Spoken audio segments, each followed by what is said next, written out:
So, ayan na yung ating mga in-order. Ayan, ready nang kumain. Ayan, unang sinerve ang ating kare-kare. Ayan o, mukhang napakasarap at talagang gaganahan ang buong pamilya. Ayan na, isa sa mga paborito kong ulam. Yan ang mga binabalik-balikan ko dito sa Pilipinas, ang kare-kare, lalo na't may masarap na bagong naka-partner. And then after, ayan naman ang ating baked oyster. Ayan o, makikita nyo na talagang crispy ang ibabaw niya.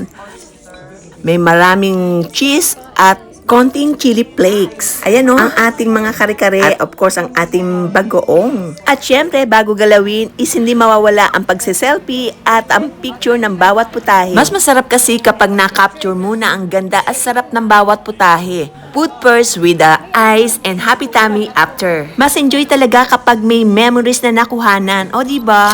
Pati si Munamur, masaya nagmamasid sa kanyang kapaligiran. Hello Munamur! Okay, atin nang tikman ng ating baked talaba dahil mas masarap daw habang mas mainit pa para talagang lasap mo ang sarap at freshness ng oyster. Ayan, tikman na natin ang ating freshly baked oyster na sinerban with hot and topped with rich, creamy flavors. Every bite was so delicious, juicy and full of flavor that made us want more. So ayan na, dumating na ang ating sugpo, ang ating dinakdakan at amin ng pinagsalu-saluhan. Tunay na mas masaya ang pagkain kapag kasama ang mga mahal sa buhay. Ang bawat tawanan, kwentuhan at bawat subo ay nagiging mas special kapag kasama ang pamilya at mga taong mahal natin. Ito ang aming simpleng sandali na nagiging pinakamagandang alaala. Dahil food tastes better when shared with loved ones. Hindi lang pagkain na nagsama-sama sa amin, kundi pagmamahal at masasayang alaala. Truly, every meal becomes special when shared with family. Ayan, makikita na talagang nag-enjoy ang lahat sa aming mga na-order. Busog at nasarapan talaga. Truly a happy and delicious memory to all.